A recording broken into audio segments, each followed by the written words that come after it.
Hulk versus Superman, who would win? There are questions in the comic book universe that never truly die. Debates that have lived in school hallways, internet forums, and late-night arguments for decades.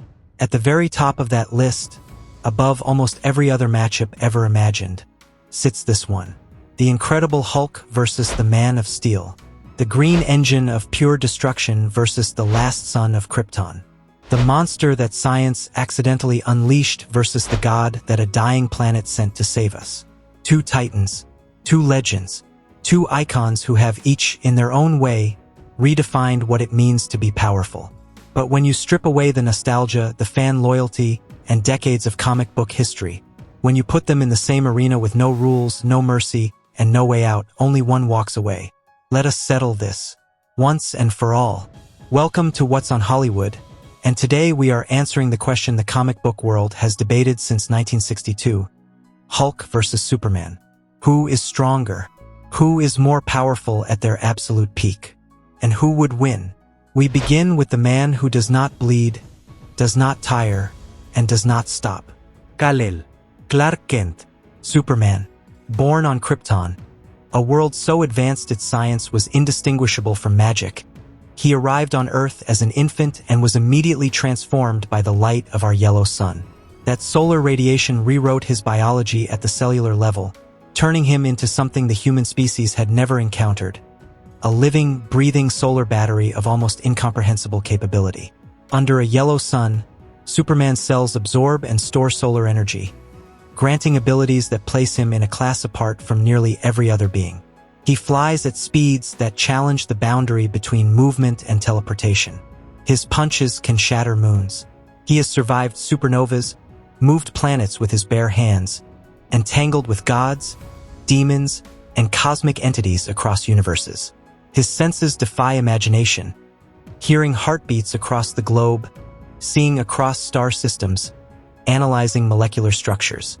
Heat vision melts metals that conventional weapons cannot scratch. Freeze breath drops temperatures to near absolute zero. And beneath all of this lies a mind trained by experience, a will forged through loss, and a moral core never truly broken. At his peak, Superman has stood at the center of reality-ending conflicts and held the line. He is, in every sense, the gold standard of superhero power, the ceiling by which all others are measured. And yet, the Hulk exists. If Superman is the ceiling, the Hulk is what happens when you remove the ceiling entirely.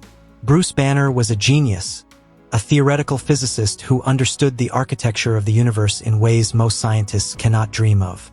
But a gamma bomb test gone wrong cracked something open inside him. Something vast. Something ancient. Something furious. The Hulk is not simply a man who turns big and green when angry. That is like calling the ocean a puddle. He is a force of nature housed in a human body, the physical manifestation of limitless rage given flesh. His defining ability, the angrier he gets, the stronger he becomes, sets him apart from almost every powerhouse in fiction. There is no upper limit. The base-level Hulk is already capable of lifting mountains, leaping across continents, and surviving conditions that would disintegrate most superheroes. But when pushed, when hurt, when enraged beyond survival, he does not weaken. His muscles adapt, his healing factor works in real time, rebuilding damage instantly. He has tanked nuclear detonations, survived the vacuum of space, endured temperatures that liquefy steel, and returned stronger from every single attack. At his upper limits, world-breaker Hulk, he cracks tectonic plates with footsteps, makes continents tremble, and is a walking extinction event.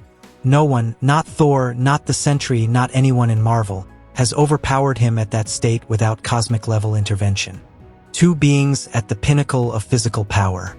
And now they share the same street, the same moment. How does it begin? Almost certainly with a mistake.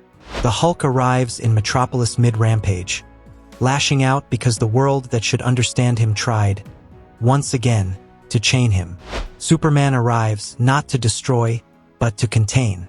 He lands, eyes calm, and says exactly what you would expect. Stop. Nobody has to get hurt. Let me help you. The Hulk, who has heard those words from every authority figure ever aimed at Bruce Banner, does not stop. He answers with a fist. That first punch lands on Superman's jaw with enough force to shatter a small mountain. For a fraction of a second, the Man of Steel slides back, gouging trenches in the asphalt. His eyes narrow. He did not expect that. Superman stabilizes and responds, not with full force because he never leads with full force. He flies in, wraps both arms around the Hulk, and hurls him skyward, past the stratosphere. The Hulk hits the upper atmosphere. This should be Superman's advantage. He moves faster there. He pounds the Hulk with orbital velocity strikes, and the Hulk takes everyone while tumbling in the void. But Hulk does not need to breathe for extended periods. The pain, the disorientation, the raw violence, none of it weakens him. All of it feeds him. Every blow Superman lands fuels his rage. They crash back to Earth, somewhere in a ruined mountain range. Seismic equipment registers the impact thousands of miles away. When the dust clears, Superman is moving, lips split, suit torn. The Hulk is already on his feet. Bigger, darker green, veins standing out, eyes glowing with radioactive light. His roar collapses cliff faces and sends a shockwave Superman must brace against. Superman switches tactics. He unleashes heat vision, precise, devastating beams of solar energy scorching Hulk's chest. The burns appear, but then begin to close. Every strike only makes Hulk stronger, more furious, more dangerous.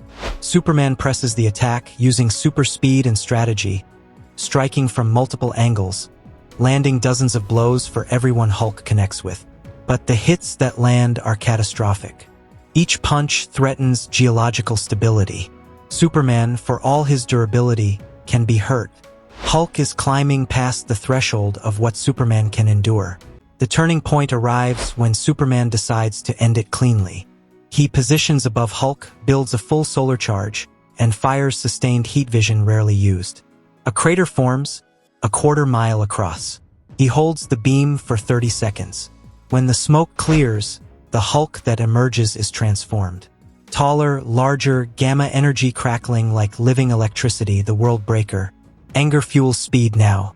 The first renewed strike lands on Superman's chest, sending him through rock formations, tasting blood. A rare feat Superman retreats to think, knowing close combat is now dangerous. The Hulk's strength climbs, reaching uncontrollable levels. Eventually, Superman uses his intelligence and versatility to gain the upper hand. He isolates the Hulk, controlling engagement, neutralizing peak rage before it reaches unstoppable levels. The Hulk is immensely powerful, but Superman's speed, flight, range attacks, and tactical mind give him control. In a direct head-to-head fight, Superman's adaptability beats Hulk's single-dimensional escalation. The final verdict, Superman, the last son of Krypton, defeats the Incredible Hulk. His edge is not raw power, it is speed, versatility, and strategy. The Hulk is the most dangerous physical force in the Marvel Universe. But today, the Green Giant meets the one ceiling rage alone cannot break. The winner and the gold standard of comic book power is Superman. That is the result. That is what happens on Hollywood. Two beings at the pinnacle of physical power. And now they share the same street, the same moment. How does it begin? Almost certainly with a mistake. The Hulk arrives in Metropolis mid-rampage, lashing out because the world that should understand him tried, once again, to chain him.